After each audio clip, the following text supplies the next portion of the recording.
1945년 7월 24일 서울 한복판 부민관. 조선 총독과 일본군 사령관이 참석한 대회는 막 시작되고 있었다. 그때 조문기와 두 동지들은 두 개째의 폭탄을 완성했다. 원래 세 개를 만들어가지고 세 동지가 하나씩 가져가려고 했던 건데 시간 때문에 두 개 만들어서 저기 이미 대회가 시작이 된 거예요.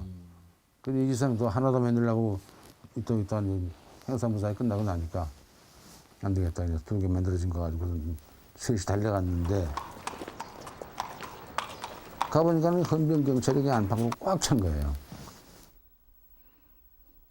그럼에도 불구하고 폭탄은 무사히 설치됐다. 무대에서 친일파의 거두 박춘금이 연설을 하고 있을 때였다. 이렇게 돌 기둥에다가 세 줄 이렇게 그게 시청 울타리라 말하자면 길 옆에 거기 셋이 나란히 앉아가지고 시계 보고 있었죠.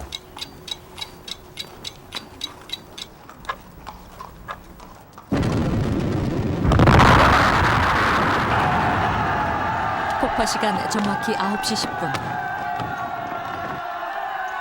정확하게 아주 그냥 우리가 노린 그 시간에 똑같이 터졌다고. 훗날 우리 독립운동사에서 부민관 폭파 사건이라 불리워질 사건. 그 주인공 조문기는 당시 겨우 18세의 청년이었다.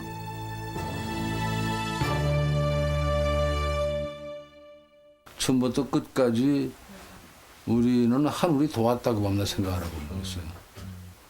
안 잡힐 수가 없는 일이 많았는데도 안 잡히고 무사히 끝나고 그랬으니까.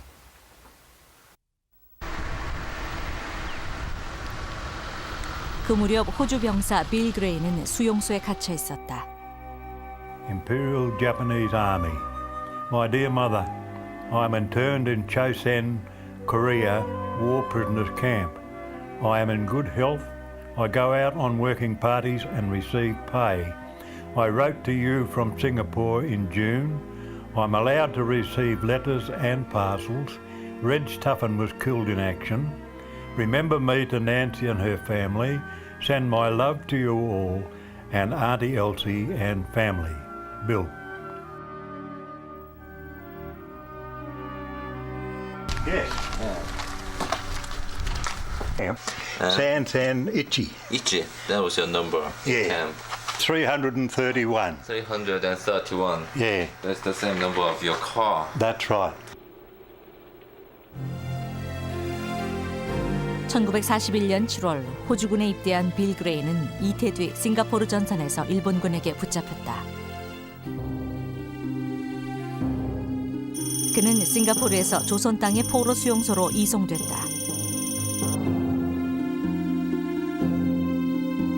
당시 조선에는 9개의 포로 수용소가 있었다.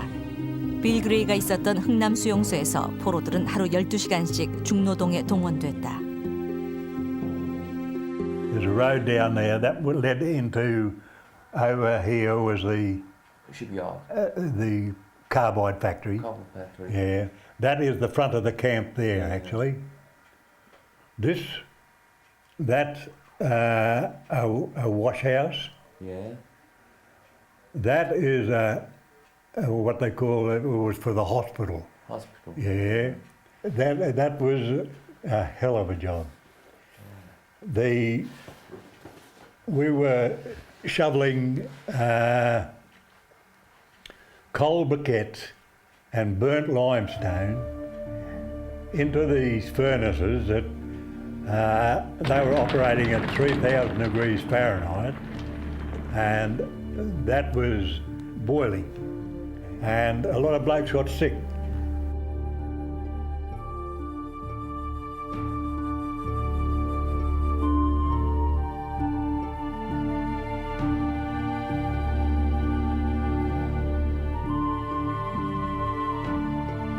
In Japanese, well, first you had to bow.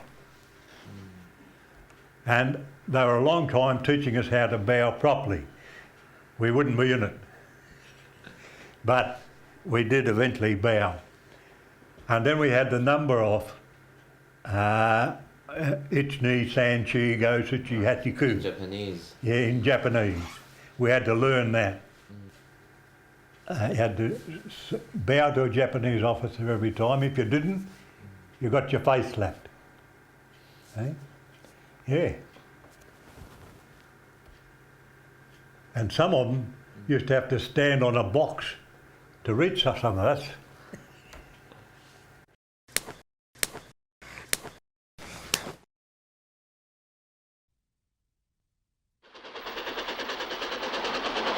그해 8월까지도 식민지에서는 일본군의 징병이 계속되고 있었다.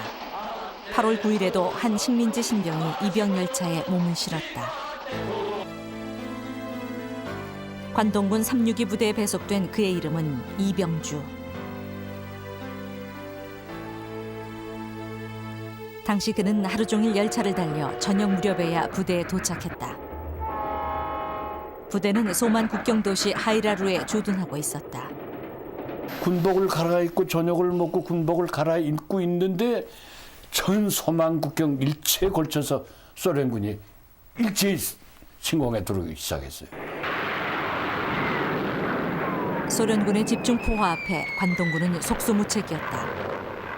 마침내 사령부에서 후퇴 명령이 떨어지자 철수 작전이 시작됐다. 군인 가족들과 환자 등 일부만이 하이라루에서 기차를 기다리고 있었다. 이제 그 잔류부대 인솔자가 중위예요. 1번군, 1번인 중인데 중위가 그 책임지고 군인 가족들이랑 다 싣고 이제 돼 있는데 그 정보가 들어와서 도저히 기관차 못 온다. 철로가 끊겠다. 그러니까 그 군인 가족들을 다 모아놓고 이제 그 소련군 들어오면 너희 다 강간다 하고 다 죽는다 말이야. 그러니까 너희들 자해해라고. 우미유까바라는 곡이 있어요. 죽을 때 부르는 노래인데 그걸 전부 합창시키고 총, 칼 다 넣어줘가지고 서로 찌르고 서로 쏘고 해서 죽는 거 내 눈으로 이렇게 목격했으니까. 그 부녀자들이 군인 가족, 애기들 안고 다 우미유까바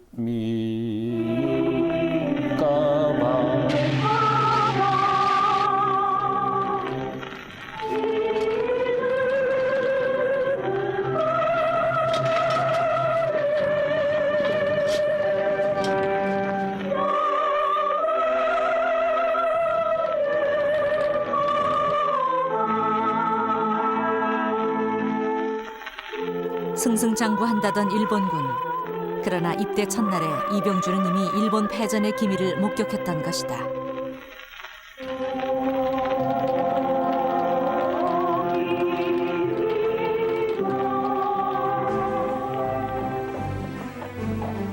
그때 일본 육군사관학교 생도 가운데서도 일본의 패전을 어렴풋이 짐작하는 이들이 있었다. 그 중에 한 사람이 일본 육사 60기의 조선인 생도 장지량이었다. 어느 날 육사의 조선인 선배가 동포 후배들을 찾아왔다. 그때 얘기가 참 기가 막힌 얘기야. 주위를 딱 돌아보더라고. 그 다 자고 있으면 아무도 없어. 가까이 와. 우리 여섯을 딱 대놓고 이번 전장은 일본이 진다.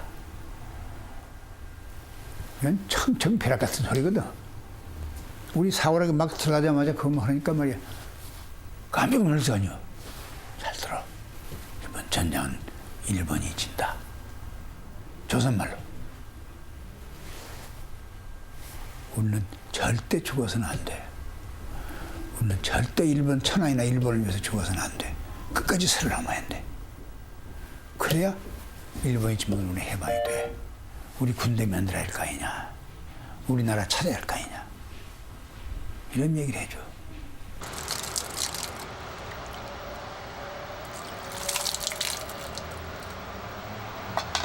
오카와 키요시는 일본인이지만 조선에서 태어나고 자라 조선에서 징집됐다. 경찰관으로 경성에 파견된 아버지 때문이었다.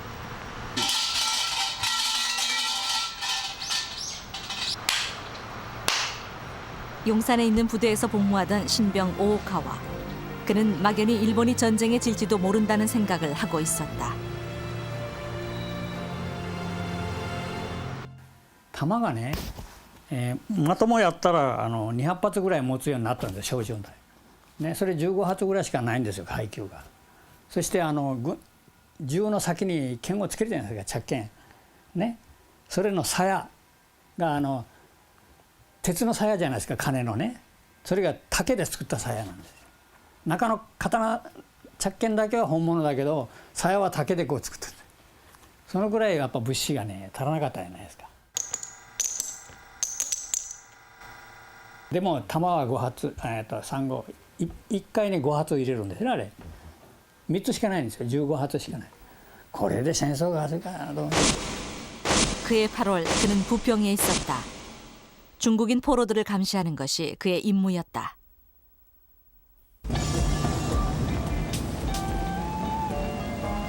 (8월 14일) 놀라운 소식이 전해져 왔다. 소식을 가장 먼저 접한 곳은 경성방송국이었다. 당시 정동 1번지에 자리 잡았던 경성방송국. 이 방송국은 1927년 조선총독부의 식민통치 필요성에 따라 설립됐다. 문제아는 그 경성방송국의 아나운서였다.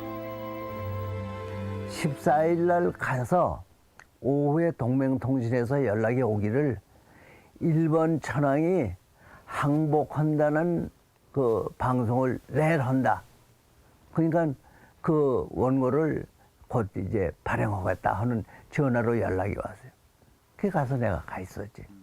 그러니까 이제 그때부터 아주 일본이 진다는 거 아주 확신을 갖게 되죠. 그래가지고 14일 날 밤 8시에 그 뉴스가 들어오기 시작했어요. 그러면 뉴스가 이제 무전이 들어오면은 그걸 받아가지고 그래서 그걸 받아서 막 쓰고 있는데 8시 한 40분쯤 됐나? 한참 들어왔어요, 들어오긴. 그러니까 내 짐작으로 한 절반 이상 들어온 게 아닌가 그렇게 나중에 생각하길 그렇게 생각했는데 그렇게 들어오다가 갑자기 헌병대에서 전화가 왔어. 지금까지 들어간 거 전부 불태워라. 그 헌병대에서 연락이 오고 동경 동맹통신 본사에서 연락이 오고 그래서 내용을 하나도 못 봤어요.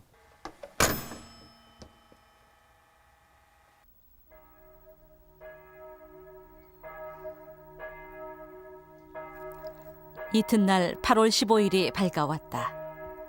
14일 날 인천에 있는데 내일 12시에 일본 왕의 중대 방송이 있다 이런 게 나오더라고. 예고가 나오더라고. 우리는 그걸 모르고 이게 뭐 중대한 게 뭐가 있다고 하니까 방송을 한다고 하니까 일왕이 이건 이제 뭐 아주 그냥 완전히 그냥 아주 뭐 이제 끝장내기 위해서 뭘 할 만하다. 그래가지고 14일 날 그 방송 듣고 15일 날 아침 일찍 감시 올라왔지. 올라왔더니 전부 그래. 우리 그 동지들이 전부가 다 모여 앉았는데 이게 뭐지? 방송한다는데 뭐지? 다 그랬으니까.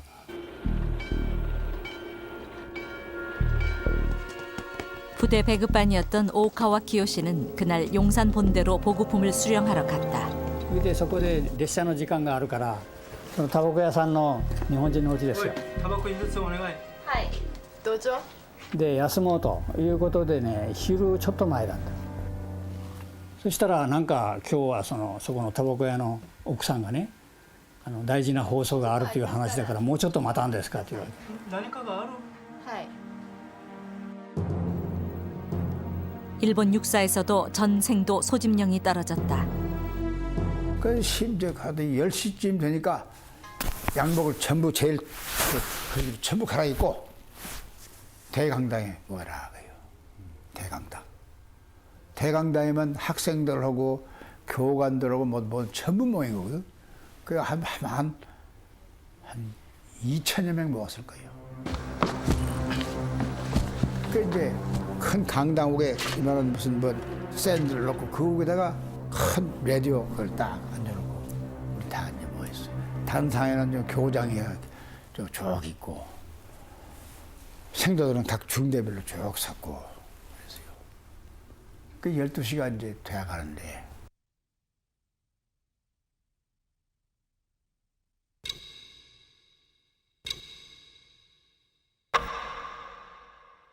深く世界の体制と帝国の現状とに鑑み非常の措置をもって列車の時間あるし、そしたらそこで終戦の方を聞いたんです。ラジオで12時に天皇陛下のその終戦の録音放送と言いますけどねがあってから「おお戦争終わったばい」っていう話をそこで聞いたんです。それで本当かなと思ったけどね、内心ではこれで命助かったと思いましたよね。召集兵が多いから。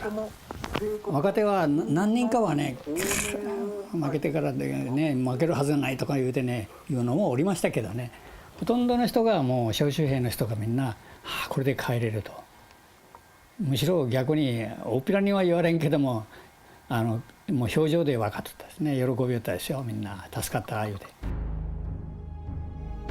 근데 처음으로 그때 일본 천황의 목소리를 들었어.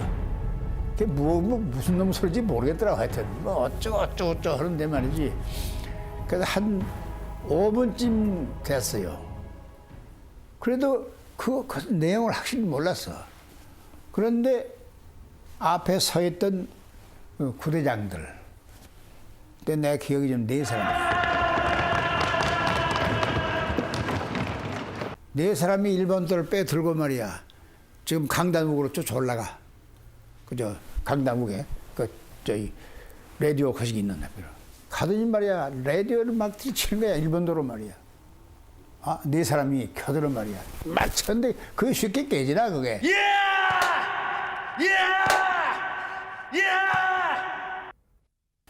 그러니까 나중에 보니까 이제 한 놈 저 뒤에 가더니 그 케이블 있지. 케이블을 두니까 두 놈이 쳐버리더라고. 그게 끊어져 버렸어.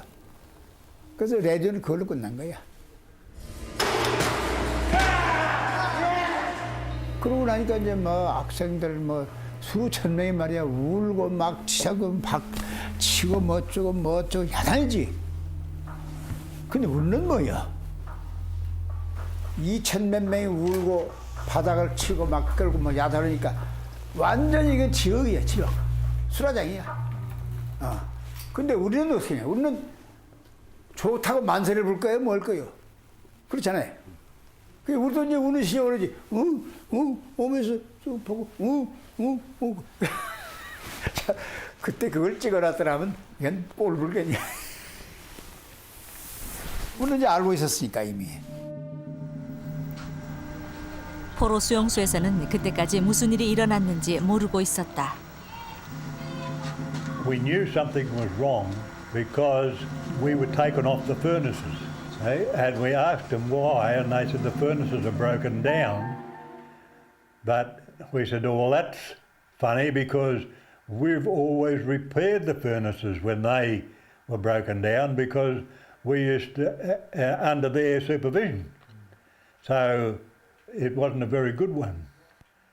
And as a Korean workman was in the, he was just coming into the compound, and he said to me, sense or worry, Nippon down, meaning the war was finished and Nippon was down. And as I walked past the main office, Japanese officer in charge of the compound, he's got his head in his hands and he's crying. I said, well, that's good enough for me. 일본군과 포로들의 위치는 역전. 포로들은 일본군을 무장 해제하고 그들이 보초를 섰다.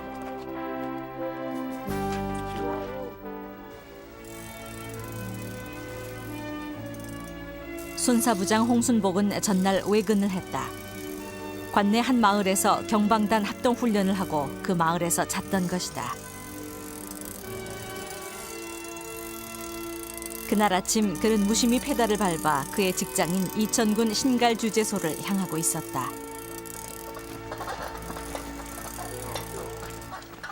올라오다 보니까 그 마루택이 올라오다가 주재소를 거기서 내렸다 보여요.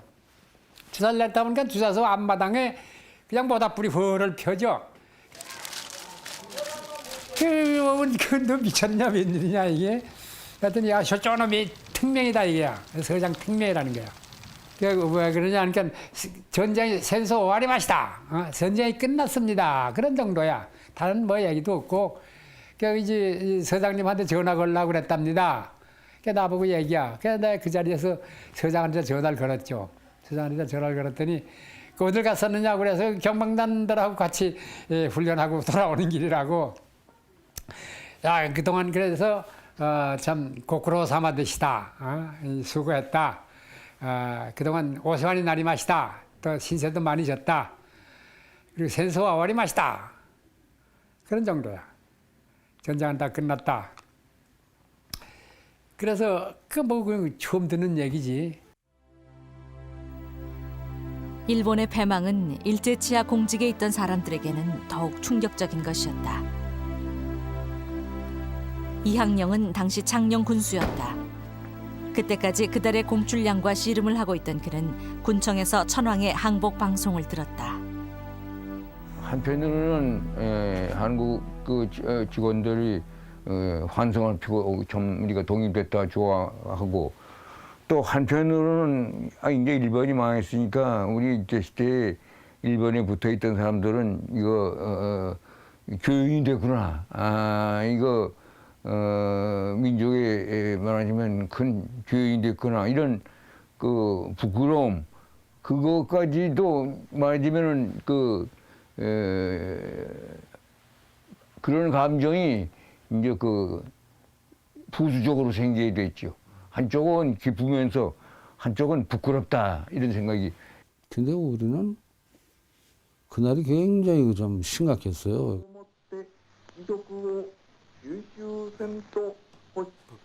뭐라고? 전쟁이 끝났다고? 뭐 임시정부나 이런 데를 뭐 진작 가가지고 그런 조직원에 한 사람으로 그런 걸 맞았다고 하면 조직에서 알아서 할 일이지만 우리 이제 독자적으로 우리가 판단해야 하니까 그래서 어떻게 해야 좋은 건지 그걸 얼른 판단들을 못 하니까 다들 뭐 어린 사람들이고 그래서 그 때문에 여러 시간 동안 구수회를 했어요 그때. 그래서 이게 우리만 가지고는 안 되겠다. 우리 지도자를 모셔야겠다. 그래서 지도자를 하나 모셨는데 잘못 모셨어요. 그러나 정작 8월 15일 서울의 거리는 조용하기만 했다. 사실은 아는 사람이 몇 사람 없었어요. 그리고 이제 혹 8.15가 되니까 서울 거리에는 만세 소리가 뭐 태극기가 다 거짓말이에요. 다만 이날 오후 4시 정치인들이 주축이 돼 건국준비위원회가 발족됐다. 위원장 여운형, 부위원장 안재홍이었다. 안재홍이 집에 전화 가설 요청이 있자 방송국 기술직원과 함께 문재안이 달려갔다. 정말 우리가 나라를 위해서 이럴 때다. 결의를 위해서 아주 강력스러운 얘기를 해서 그 전화 달아서 우리는 와야지. 그런데 그 얘기 듣고 올 수가 없죠. 그래서 우린 계단에서 층층대에서 심상우 씨하고 나오고 조그맣게 이렇게 옹그리고 앉아서 열심히 들었지. 그거 다 듣고 나서 학생들하고 안재홍 씨가 대한독립만세를 불렀어요. 그게 내 생각엔 4시 반쯤 됐을 거예요. 그게 사실은 최초의 독립만세예요. 두 번째 만세는 그날 오후 서대문 형무소 앞에서 일어났다.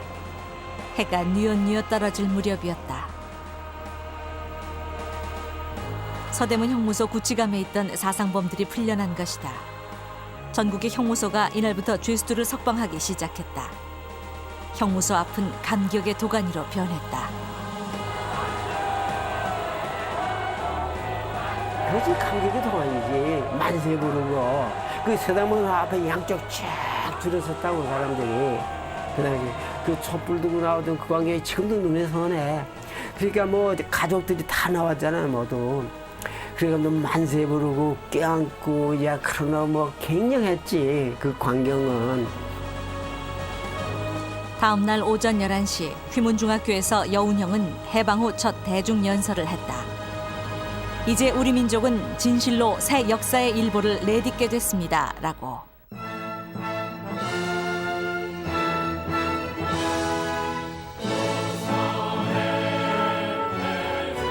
16일 비로소 해방이 실감되고 거리는 환희와 감격으로 들끓기 시작했다.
제대로 된 태극기가 아니고 그리고 이제 손으로 막 그리고 그리고 접시 같은 걸 그 대접 같은 거 거꾸로 놓고 그리고 이래가지고 모양이 조금 서툴렀지. 그 태극기도 맛도 적당히 만들어 가지고, 또 적당히 모양만 내가 그래 또 들고 나와가 그래가 또 조선 독립 만세. 그전 태극기라는 게 있는지 없는지도 몰랐죠. 태극기는 그때 못 봤죠.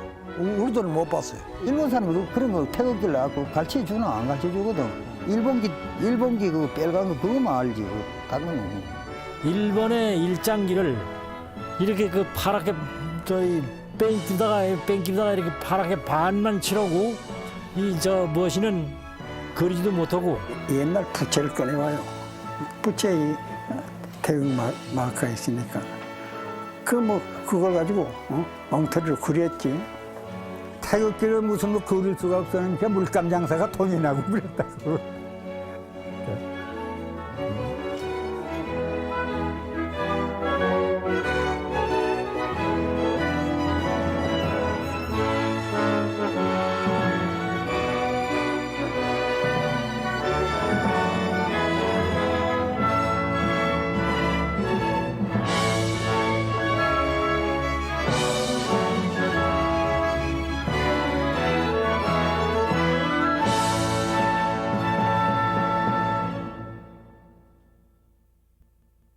그런데 방송국에서는 문제가 심각했다. 16일 아침부터 동경발 통신이 들어오지 않는 것이다. 예고 박사가 그 회의를 하고 나오시면서 이제 문재인 씨 이러라고. 당신 오늘부터는 이제 방송국 기자해. 그래가지고 가서 취재해서 방송 시간, 뉴스 시간 메꿔줘야 돼. 그러고 회의에 또 들어가 보는. 그러니까 구두 발령도 한마디로 끝난 거예요. 그러니까 난 방송국 기자라는 걸 해본 일이 없지. 너 심부름 댕겼지 뭐 기자 노릇을 제대로 한 건 아닌데 하려니까 어떻게 하기 싫어. 그래서 내가 방송국 기자가 됐어요.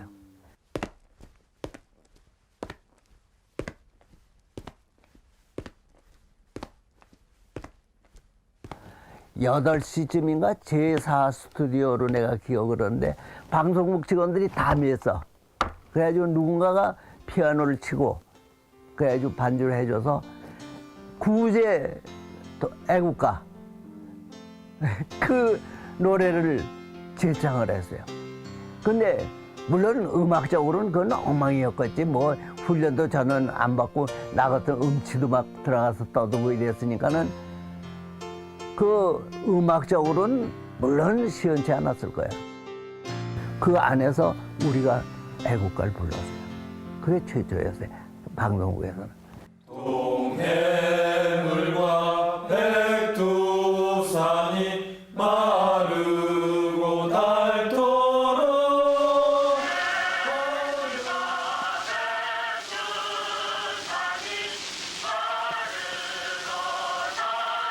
근데 일본 사람들은 또 그 곡조 그러면 이제 헤어지는 이제 석별의 그 노래로 이제 그 친구는 알고서 왜 그 방송에서 그 노래가 자꾸 나오는지 모르겠다고 그래요. 그래서 그때 제가 그랬죠. 그게 우리 애국가요. 예, 우리나라 찾게 됐다. 그때 당시는 몰랐어요. 애국가를 부를 줄도 몰랐어요. 그래서 일본 애들이 그저 노래만 했지 애국가를 부를 줄도 몰랐어요. 그래서 이 애국가를 부르는 거는 그냥 해방 이후에 알았지. 그 전에 애국가라는 걸 불러보지도 못하고 몰랐어요. 금지곡이기 때문에 숨어서 일본 사람들 못 듣도록 이렇게 숨어서 부르는데 거기 들켰단 말이야. 들켜서 뭐 일본말 하겠습니다만은 기스마 동해물이 웃었다나 이게 무슨 말이냐면 야 이 녀석아 너 동해물이 이제 노래했지 가자 하고서 그래서 멱살 잡혀가지고 가서 한 달 동안 유치장에 고생한 일이 있어요. 동해물과 백두산이 마르고 닳도록 하나님이 보아사 우리나라 만세 무궁화 삼천리 화려강상 조선 사람 조선으로 길이 보전하세. 동해물과 백두산이 마르고 닳도록 하느님이 보호하사 우리나라 만세 무궁화 삼천리 화려강산 대한 사람 대한으로 길이 보전하세.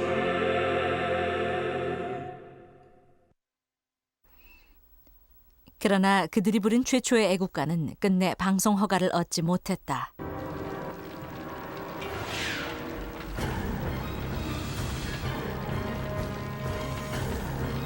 그 무렵 서울시가 곳곳에서는 일본의 주요 기관들이 서류를 태우는 연기로 가득했다. 그럼에도 불구하고 그들은 아직 이 땅을 지배하고 있었다.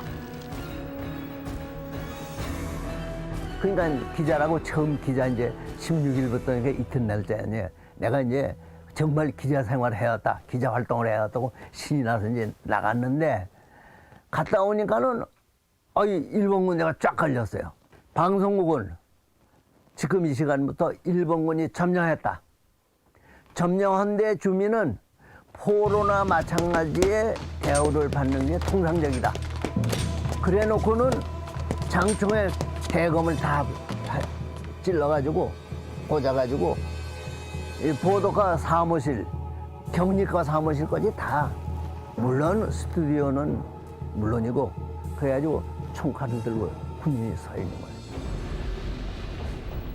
일본군이 서울 시내 요소를 장악한 채 삼엄한 경계태세를 취하고 있던 그때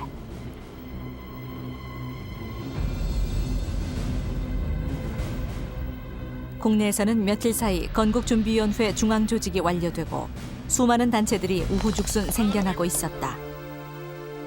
나라를 건설하고자 하는 열기는 저마다 그렇게 혼란스럽고도 뜨거웠다.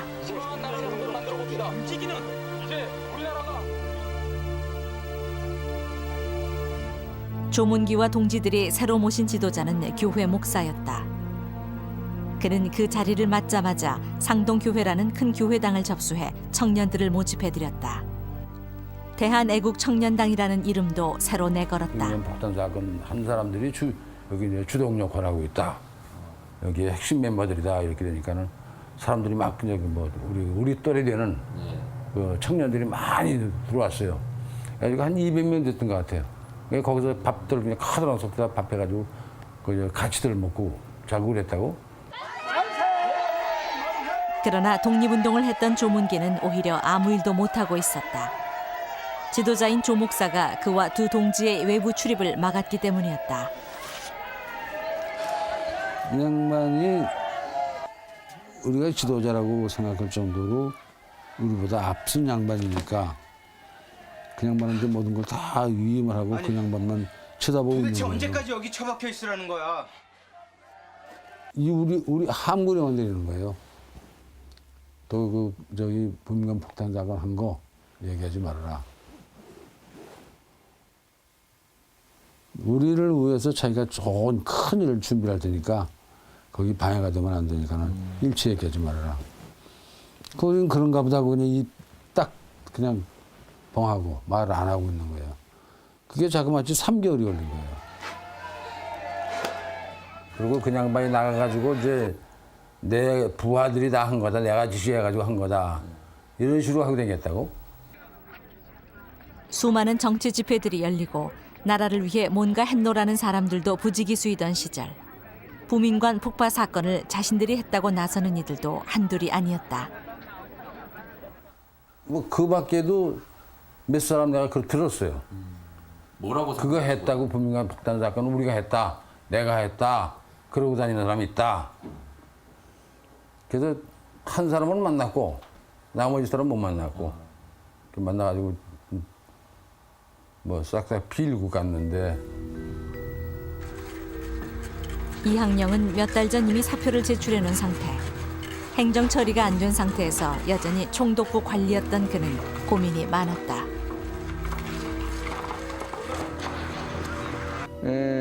어떻게 하면은 내가 이렇게 시대에 일본 사람들이 협력한 반민족 행위를 이것을 청산할 수 있나?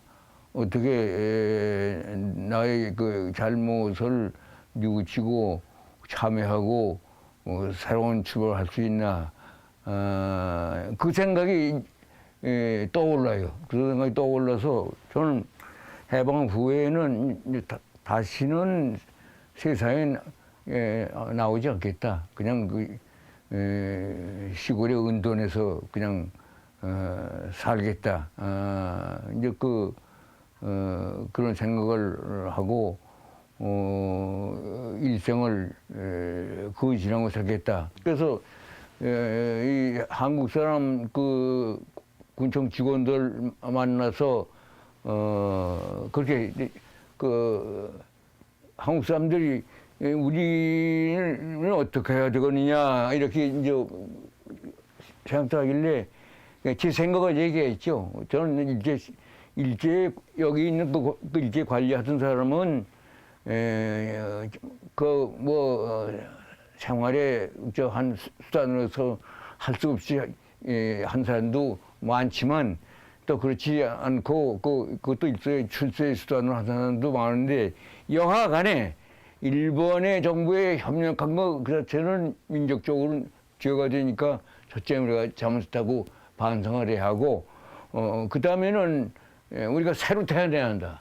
그런 의미에서 시골로 들어가서 저희 국민학교 아이들 학생들이나 가르치면서 그렇게 여성할 때 작전이다.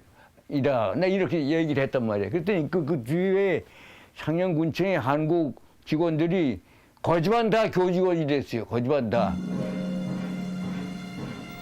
일제청산은 서민들의 삶 밑바닥에서부터 이미 시작되고 있었다. 서울 남산을 비롯해 전국 각지에 있는 일본 신사부터 불태워졌다.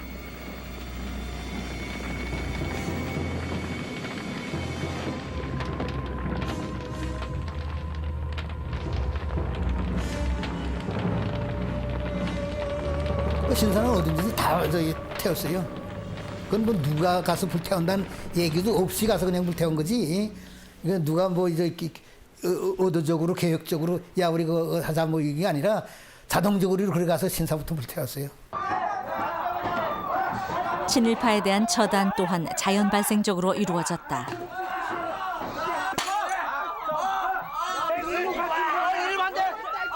잡아다가 이제 물바꿀 장쳐놓고 막 몽둥이질하는 거예요, 뭐도. 전혀 항의를 하지 않고 민족 앞에 줄을 졌기 때문에 그저 목숨만 살려달라고 애걸복걸하는 그런 모습, 비굴한 모습을 봤습니다. 신둔 주재소에 근무하던 오츠카 고로우라는 일본 순사는 자살을 했다. 충주 가는 그 이 국도 옆에 그 산소가 2개가 있는데 그 산소 옆으로 자기 마누라 데리고 가가지고 자기 마누라 배를 찔러서 그 임신한 자기 아내를 죽이고 자기는 거기서 세폭을 했어. 그런 얘기를 듣고서 그 사건이 난 걸 이 얘기를 알고 들어왔지. 아주 불안하죠. 言われて家に帰ったらもう引き上げる準備してからもう家の中は荷物は置いたまま親父もおふくろも誰もいなかった列車ですぐ引き上げたんじゃないですかね。後から僕聞いたんだけど親父やらおふくろやら弟たちがリュックをかろうて家からソウルの駅まで歩き寄る時にちょうど葬式が通り寄った。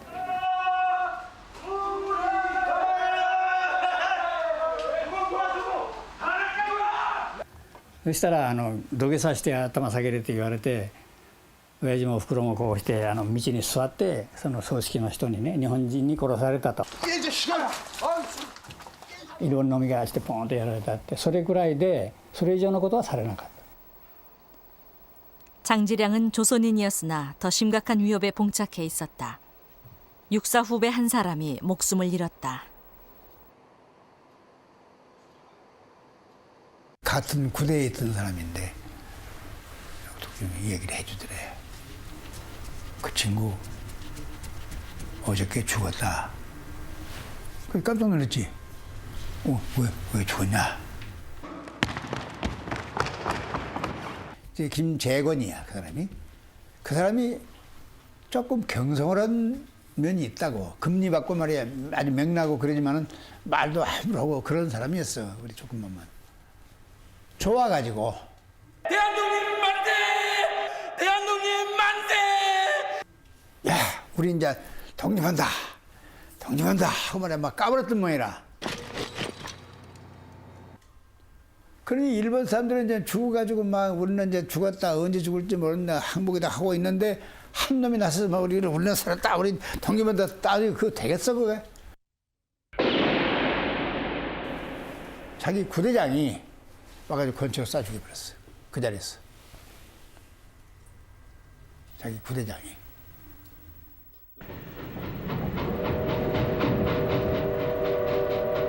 가장 불운했던 사람은 이병주였다. 그는 사령부의 명령에 따라 또다시 병력 수송 화차에 몸을 싣고 있었다. 어제 어디로 또 전선을 이동하는가 보다 하고 이제 탔는데 일본 놈 쫄병들이 자기네 썩은 한 소리를 옆에서 들으니까 이제 전쟁 끝나서 우리 집으로 가게 될 것 같아. 이런 말을 일본 말로 저로. 그게 이 전쟁. 그게 8월 17일 날. 그래서 그 말을 들으니까 그가 먼저 이제 살았구나. 이제 나도 그랬는데. 그러더니 한참 가더니 후라루키라고는 정거장이 나와요. 거기서 다 하차시키더만. 소련군은 아직 한 놈도 얼굴도 못 보고 거기 내리더니 그다음에 거기서 일본군 위에서만 명령이 내렸겠지. 어느 부대는 어디서 무장해제 해라. 후라루키에서 무장해제를 당한 거예요. 스스로 한 거예요. 자신 일본군 자신이. 그러니까 그 구구식 장처럼 갔다가 거기서 순식간에 산더미같이 싸지는 거야. 그 이튿날 보니까 벌써 소련군이 들어왔어. 저 정문에 소련군 보초가 서 있어. 따발총 탁 들고 말이야. 근데 처음 본 거야 그때. 이제 여기까지 들어왔구나. 소련군은 일본군 포로를 수송하기 시작했다. 화차 한 칸에다가 100명씩 집어낸 거야. 그렇게 하고서 기차가 움직여 가는데 이게 그 흥할령을 지나면서 북쪽으로 돌아가더란 말이야. 하이라르 근처가 폭격을 많이 받았으니까 그 근처에 철로나도 건치고 철교나 건치고 그렇게 하고서 집에 보내주고 갔거든요. 전쟁을 안 했으니까. 일본 놈도 그렇게 생각하고 우리도 그렇게 생각하고. 갔는데 이거 하이라를 지나더니 만주를 지나니 소련 국경을 그냥 쑥 넘어서더라고요. 그리고 조금 가더니 무슨 치타라는 도시가 나와. 소련 도시가. 그러면서 가는데 참 시베리아 벌판을 가는데 그 자작나무 숲이 막 이런 아름다리 자작나무 숲이 하얗잖아요. 자작나무가 이파리 다 하얗고 그 속을 한없이 달리는 거야, 한없이.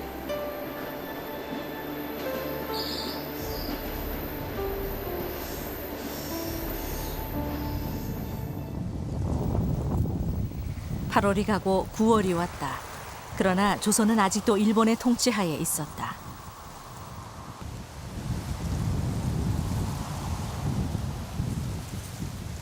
근데 9월 초하룻 날 아직 서울에는 그 행정기구들이 경기도는 그대로 다 가지고 있었으니까 외놈들이 다 가지고 경찰부에 그땐 경찰부예요. 지금 경찰청이 아니라 경기도 경찰부에서 그 인사를 모두 다 이제 관장을 하고 있는데 그러니까 거기서 이제 발령을 내는 거예요. 9월 초하룻 날짜로다가 그건 조선 총독부에서 경무주임으로 발령을 해서 나를. 그러니까 내가 9월 초하룻 날 그렇게 말하자면 외정의 아주 간부지. 조선 총독부 경기도 경부보야. 홍순복은 패망한 조선 총독부로부터 승진 발령을 받은 것이었다. 이항령은 다른 선택을 했다. 인민위원회가 결성이 됐다고 얘기를 들었길래 내가 인민위원장 만나고서 저희 군수들도 하라고 그랬죠. 인민위원장한테? 그러니까 내놓으라고 뭐 말하기 전에 내가 당신들이 해야 할 거 아니냐 그랬더니 당시 일본 육사에서 조선인 생도들은 심각한 생명의 위협을 느끼고 있었다. 조선인 생도에 대한 살해 모의가 구체적으로 알려지기도 했다. 그날 장지량은 구대장 호출을 받는다. 너는 누구 거시기로 돌아갈 거냐? 일본에 남을 거냐? 난 돌아가야 됩니다. 그래, 돌아가서 뭘 할 거냐? 돌아가면 반드시 우리 군대를 당장 만들어야 됩니다. 우리가 배운 것이 그거 아닙니까? 그러니까 그 부대장이 하는 소리가 그래, 군대를 만들어가지고 우리를 보복을 하려고 그런 생각이 탁 들은 거야. 아마 자기들은 저놈들이 가면 우리 보복할 거다. 왜냐면 자기들이 한 거 있거든. 아니요. 그것은 아니고 우리나라를 지켜야 할 거 아니요. 내가 미역을 참 잘한 거예요. 평소에 나한테 참 잘해준 사람인데 그때는 그렇지 않더라고. 웬일이 내 느낌이. 왜냐면 내가 그런 건지 몰라도 아주 뭐인가 우리가 지금 아주 위험하다는 그 포함돼 있거든. 절대 그렇지 않다고. 우리 가면 우리나라를 지키고 우리 군대를 만들어야 할 거 아니냐고 말이야. 우리나라를 지켜야 할 거 아니냐고 말이야. 그러니까 한참 있더니 자기 뒤에 책장 그걸 열더니 자기 일본도 하고 자기 권총을 꺼내더라고. 근데 그때 그 순간에 아이고 난 죽었다 이제. 일본도 꺼내고 권총 빼면 나 쏠 거 아니야? 난 죽었단 말 듣고 그랬으니까 난 이제 죽었다고 생각했단 말이야. 할 수가 없다. 그랬더니 그 일본도 오고 권총을 나한테 줘. 네가 받아라. 앞으로 네 신변을 조심해. 네 신변을 잘 살펴. 조심해라. 그렇게 나한테 주의를 주더라고. 그 말을 듣고 나니까 말이야. 어떻게 이게 사지가 떨리는지 걸으면 걸을 수가 없어. 어디서 뭐에 날아올지 모르겠더라고. 그렇잖아요. 그때 이병주는 시베리아 횡단 열차 안에서 앞날을 짐작조차 하지 못하고 있었다. 그러니까 수송 도중에 얼마나 죽었는지 몰라. 몇백 명 죽었는지. 그 문을 열으니까 이렇게 내다볼 수 있거든. 그러니까 저 앞에 앞칸 뒷칸에서 이 들것에다 싣고 나오는 게 벤단 말이야. 그건 다 죽은 거예요. 들것에서 싣고 나온 거야. 그렇게 해가지고서 이제 한 13일인가 14일 걸려가지고 도착한 거의 서부 시베리아 크라스노 야르스크랜데 도착을 했어요. 이병주의 유형지 크라스노 야르스크. 그러나 60년 만에 찾아온 도시는 놀랄 만큼 변해 있었다. 이야, 여기가 크라스노야르스크 도심지인데 여기가. 이 근처에 우리 제5수용소가 있었던 것 같은데 만약 있었다면 이 근처에 당시 포로 수용소가 있었던 자리 그곳은 이제 2차 대전 승전 기념탑이 우뚝한 광장으로 바뀌어 있다. 제5 포로 수용소는 크라스노야르스크 일대 14개 수용소 중 하나. 이곳에는 1,200명의 일본군 포로들이 수용됐다. 포로들은 도착하자마자 추위와 배고픔과 중노동에 시달렸다. 여름 군복 입은 채로 왔죠. 이거 와보니까 뭐 영하 30도, 40도 보통 내려가죠. 그게 추운데다가 급식은 조금밖에 안 주지요. 배가 고파서 아침에 작업하러 줄 서서 이 공장으로 올 때 길바닥에 뭐 동그란 거, 이 눈 위에 동그란 물체가 있으면 거기서 무조건 감자루밖에 안 배워요. 그래서 그걸 몰래 주머니에다 엮고 이 공장 안에 들어가서 스팀이 있어요. 쫙 스팀 위에다 올려놓아서 녹입니다. 녹여서 이거 다른 사람 몰래 먹으려고 생감자를. 그렇게 해서 녹여가지고 이게 쪼개보면 그거의 마분이었다는 거예요. 뭐 한두 번 속은 거예요, 안에. 포로들은 이 공장에서 러시아 노동자들과 함께 콤바인을 만들었다. 이병주는 그들에게서 열심히 러시아어를 배웠다. 수용소장에게 자신이 조선인이라는 사실을 밝히기 위해서였다.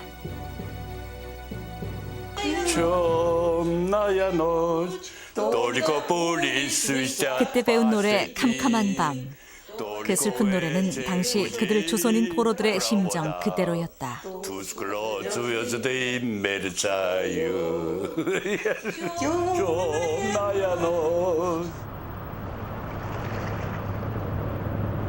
장지량은 천신만고 끝에 한국으로 돌아왔다. 그 다음 날 부산 항구에 도착하니까 우리 부산 사람들이 태극기를 들고 그리고 그러니까 밥 있잖아요, 밥 이렇게 싼 거 주먹밥을 싸고 주먹밥 들고 태극기를 들고 막 만세를 보고 야단이야. 그때 처음으로 주먹밥을 얻어 먹어봤구만. 며칠 만에. 약 10개월 동안 러시아어를 배운 이병주는 마침내 수용소장을 만나 손짓 발짓 다 동원해 자신들이 일본군이 아니라는 사실을 알리는 데 성공한다. 그 수용소에 깜짝 놀라 여긴 까리스키는 없다는 게 한 사람도 전부 이본스키 사무라이라는 거예요. 그러면서 캐빈들 열어서 우리 명부를 꺼내놔. 그래서 내가 뒤집으니까 내 거에 나와. 내 것도 뭐 1번 이름으로다. 1번 송에다 1번 이름에다 국적 1번. 이거 수용소장 뭐 이거 보라. 이거 나라고 말해 바로. 이거에. 여기 나 조선 사람인데 여기다 1번이라고 써져 있다고 말해. 이거 포럼 명부가 이게 잘못된 것이다. 여기 상당히 많이 있다. 우리 조선 사람. 하루 작업 갔다가 오니까 수용소장하고 하사관 하나 데리고 오더니 전원을 다 집합시키더니 호명을 해. 다이도 마리야마 가츠히코 사이카. 호명을 하는데 보니까 어제까지도 조선 애들만 불러내는 거야. 저 일본 놈인 줄 알았는데 쟤도 조선애고 얘도. 그 112명이 조선애가 거기 있었어. 1200명 중에. 그게 약 10분의 1이 있은 걸 모르고 지낸 거야. 마사히로 이토. 그리고 너희들 대표가 와서 조선 독립했으니까 소련하고 전쟁도 적대 관계 전쟁도 안 하고 그랬으니까 빨리 보내달라는 요청이 있었다. 그러나 그것만은 내가 마음대로 못한다. 그건 상부의 지시가 없이는 못한다. 그러나 내가 지금 이 자리에서 말할 수 있는 건 일본인들보다는 먼저 갈 것이다. 그건 내가 지금 얘기할 수 있다. 그러니까 갑자기 그냥 만세! 소리가 터져가지고 그냥 뭐 굉장히 그냥 두들고 울고 그냥 굉장했어. 그 처음 해방의 맛을 본 거니까.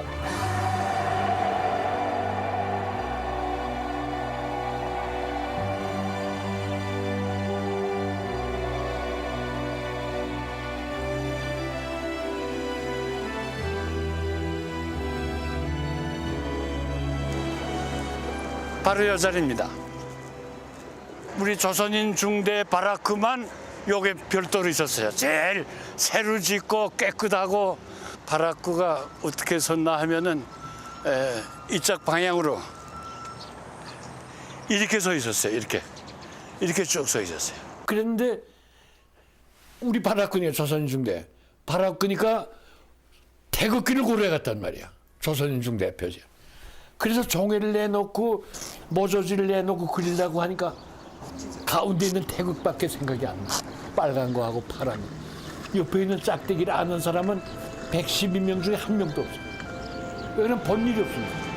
일본 놈 태극기 싹 없애버렸으니까. 그때 그들이 그렸던 조선인 중대의 태극기. 팔괘가 그려지지 않았어도 태극은 머나먼 시베리아에서 그렇게 그들의 굳건한 존재 증명이 돼 주었다.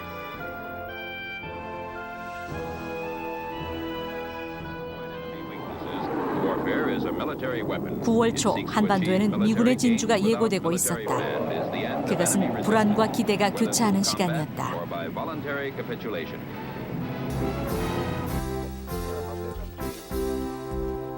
연합군 포로 수용소에서는 귀한 준비가 한창이었다. 그들은 그리운 가족들에게 그들의 포로 생활을 기념할 물건을 가지고 가고 싶어 했다. We were looking for souvenirs to take home. We wanted kimonos and swords and all that sort of thing. Well, I got my sword. I took it off a Jap major. I wasn't supposed to, but I did. Anyway, we got a sword each. We all got a sword each of our crowd. See? We went into Conan, and they have a market all the time in there where they sell things and that sort of thing. And we wanted some money. We had no money, so we could buy these souvenirs to take home. And so we went into these markets and sold us all this stuff that was, well, you get 2 or 3 Koreans into them, you know. And the boots were like this. But anyway, they were feeling the cloth and that sort of thing, and they reckon this was absolutely marvellous. So we got money for that, which we went around to various places and were able to get Japanese kimonos and all the rest of it.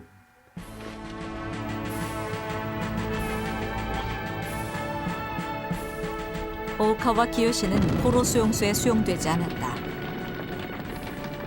그들은 미군의 숙사를 청소하거나 그들의 일을 돕는 일본군 조직으로 활동하게 된다. でプサンに行ってすぐ船に乗るかと思ったらまた米軍の宿舎の掃除をしたり重機を運んだり、ね、プサンの港から捨てに行ったりするのを交代でしようと。であとはもう昼間は米軍の宿舎のね掃除とかゴミ捨てとかそれをしよったんだ。全部もう日本人の軍隊のこればっかりでそういう仕事をしてた。それでやっぱり米軍の掃除をするとチョコレートとかなんとかねよくくれよったしようがもやらもらいよった日本人食べたことないからね軍隊がないからタバコもくれよったですね。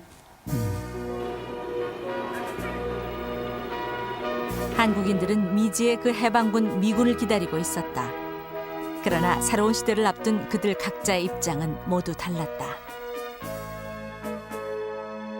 그런데 나는 자신이 내가 그렇게 박해를 받을 만한 그런 이유는 없을 거다라고 하는 자신은 가지고 있었어. 군인한다는 게 표면상을 우리가 전부는 지원병 나가고 모두 많이 했지. 근데 그대로 할 수 없는 거지.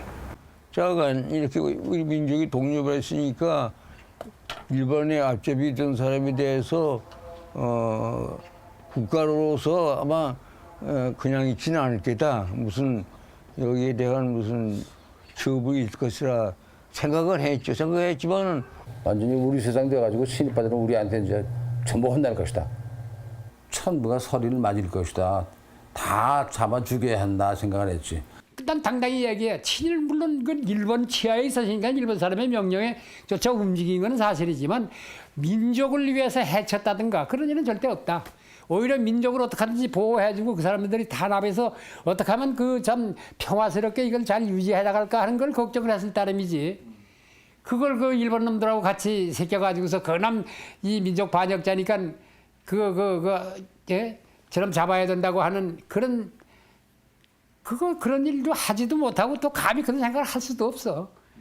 참 애놈 그 치아에 있는 경찰 공무원이나 행정 공무원도 다 마찬가지입니다만은 다 민족 정신 다 가지고 있어요. 개중에도 나쁜 사람도 있겠지. 근본적인 사상은 절대 내가 우리나라는 뭐 아무것도 아니고 모른다 이건 나는 일본을 위해서 죽겠다 그런 생각을 가질 수가 없어. 거기 가보면은 달라져. 우리 중학교 때 뭐 매일 뭐 천황폐하 부르고 애국가고 하고 우리 조선말도 못하게 하고 뭐 그러지만 거기 딱 들어가게 달라져. 사상이 달라져. 일본 학교 갔으니까 뭐 친일파 일본을 위해서 뭐 죽고 나는 우리는 한건 모른다. 절대 그 반대야. 그건 절대 반대야. 그러니까 결국은 일제 시대에 한국 사람이 밥을 먹고 사는 길이 그렇게 많지는 않은데 좀 고생스럽더라도 떳떳한 길이 있죠. 근데 그걸 택하지 않고서 자기 편한 걸 위해서 일제 관리가 됐다. 더군다나 거기에 고국 관리가 됐다.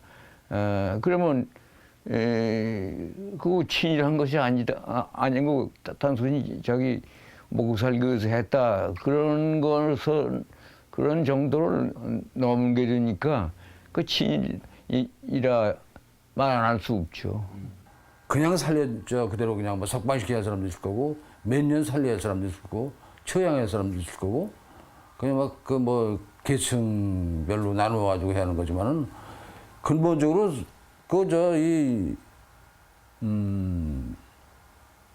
근본적으로 목표는 청산이지.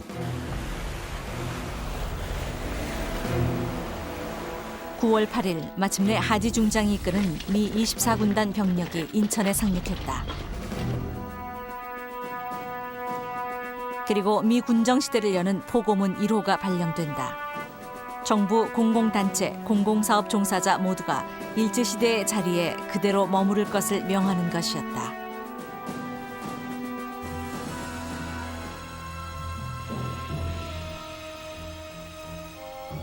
(9월 9일) 경성방송의 조선인 아나운서들이 그때까지 일본어로 방송되던 제1방송을 우리말로 할 것을 요구하며 들고 일어섰다.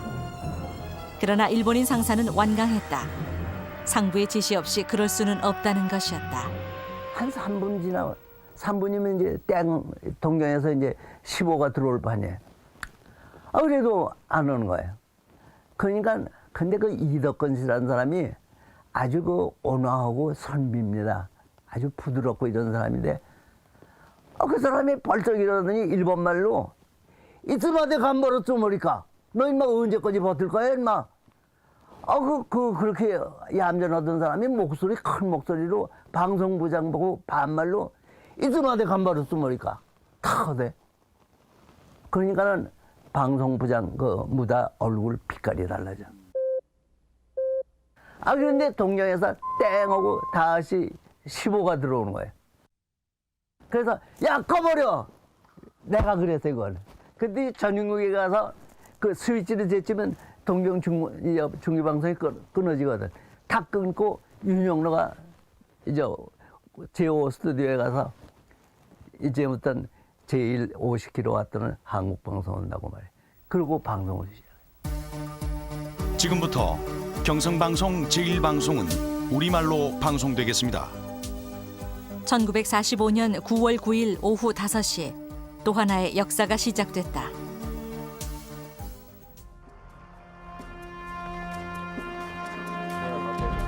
빌 그레이와 연합군 포로들은 부산항에 대기하고 있던 병원선을 타고 떠났다. 그들은 간호사의 권유로 잠을 자느라 부산을 거의 보지 못했다.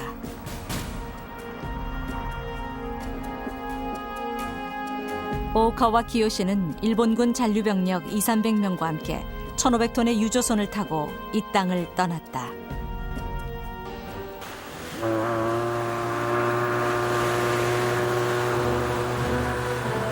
징용으로 징병으로 먼 타국에 나가 있던 조선인들도 귀환선을 타고 돌아오기 시작했다. 48년 10월 이병주는 하바로프스크에서 배를 타고 떠나 흥남부두에 도착했다. 3년 4개월 만에 귀환이었다.